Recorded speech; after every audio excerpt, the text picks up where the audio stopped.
భవ్య creations అనగానే producer Anand Prasad గారు గుర్తుకొస్తారు. ఆనంద్ ప్రసాద్ గారు లౌక్యం అనే సినిమాని గోపిచంద్ గారు హీరోగా నిర్మించారు. మొన్ననే విజయవాడలో అత్యంత వైభవంగా లైలా కాలేజీలో ఎంతో ఖర్చుతో ఆడియో ఫంక్షన్ చేశారు.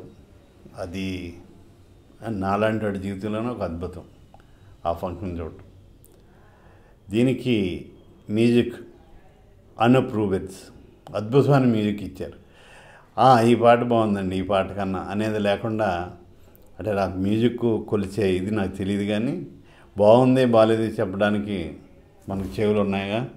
అందుకని నాకు అన్ని పాటలు మాస్ సాంగ్స్, అన్ని పాటలు మెలోడీగా ఉన్నాయి, నాకు నచ్చినాయి, మీ అందరికి కూడా నచ్చుతాయి.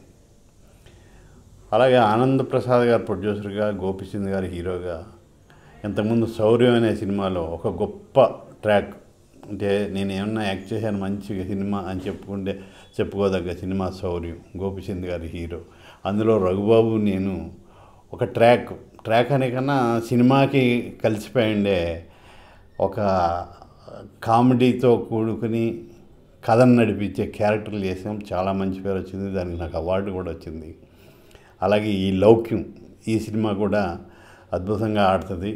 లౌక్యం అంటే లౌక్యంలో నిజం ఉండదు, కానీ ఇంటెలిజెన్సీ ఉంటుంది. ఇంటెలిజెన్సీ చాలామందికి నచ్చుద్ది, ఎందుకంటే తెలివిగా అమ్మా ఈ పని జరిపించుకుని వెళ్ళిపోయాడే అంటాడు.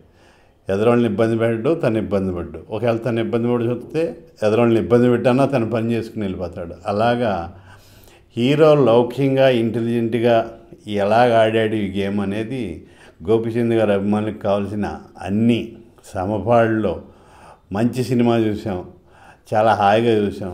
అన్నిటికీ మించి కామెడీ బ్రహ్మానందం గారిది, రఘుబాబుది, ఇంకా చాలామంది ఆర్టిస్టులే, ఇవన్నీ ఆ పాత్రలు ఆ కథలో ఒదిగిపోయాం. అలాగే నా క్యారెక్టర్ కూడా, నేను కూడా ఇందులో పార్ట్ అయినందుకు చాలా సంతోషిస్తున్నాను. డైరెక్టర్ వాసు గారు ఎన్నో మంచి సినిమాలు తీశారు. ఇది ఒక మంచి బ్రేక్ అయ్యి ఇండస్ట్రీలో ఆయన డైరెక్టర్గా ఎప్పటికీ ఉండిపోయే సినిమా అవ్వాలని శ్రీడి సేవని కోరుకుంటున్నాను. ఆనంద్ ప్రసాద్ గారు ఎప్పటికీ సినిమాలు తీస్తూ ఉండాలి, నవ్వుతూ ఆయన ఎప్పుడు. అలాగే గోపిచంద్ గారు హీరోగా ఎప్పుడు యాక్ట్ చేస్తూ ఉండాలి. అందులో మాలాడడం అందరూ ఒక పార్ట్ అవుతూ ఉండాలని కోరుకుంటున్నాను. నమస్తే.